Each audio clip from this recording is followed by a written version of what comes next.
Hello and welcome to part 4 showcasing Heresy, currently in its alpha prototype stage. Today I'm going to talk about the features I plan on adding to Heresy and a brief look into my design philosophy.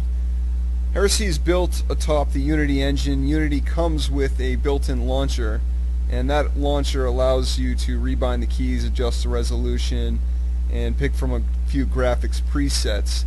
As I move forward, I'd like to move all these settings to an options menu. I will also continue to add whatever else the player should have control over, as I've done with things like field of view sliders, sound sliders, things like that you can see here. I have a mid-level gaming PC, and this prototype currently runs at 60 frames a second on the highest graphics setting, without any major frame drops. I'm also testing this on a few other machines to make sure that it runs well, albeit at less intensive settings. As for gameplay, this world is solely populated by adult males, and I'd like to change that. I'd like to add women and children while also keeping track of everybody's family trees and connections.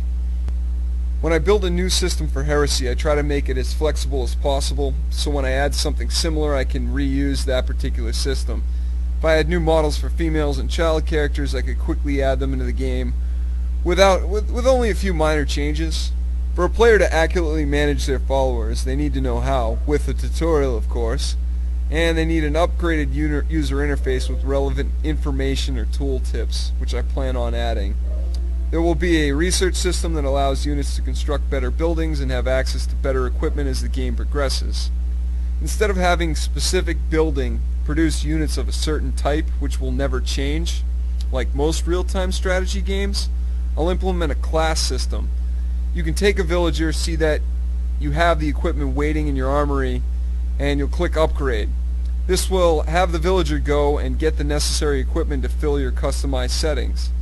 Experience and leveling will be handled in a similar way, letting the player pick a path to follow, either automatically or as levels or games, really as you see fit.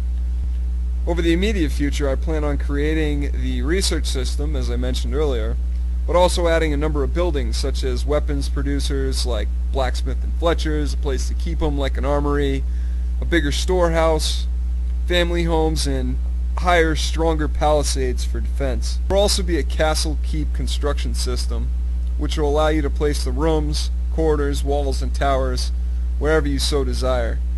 Finally, I'd like to add some siege equipment and more artificial intelligence so that the bad guys can come in, try to knock everything you have down. Hopefully you've enjoyed my 4-part series explaining Heresy. From here I'll produce a quick trailer, then back to the grind of creating more features that I've just mentioned in this here video. Thank you very much.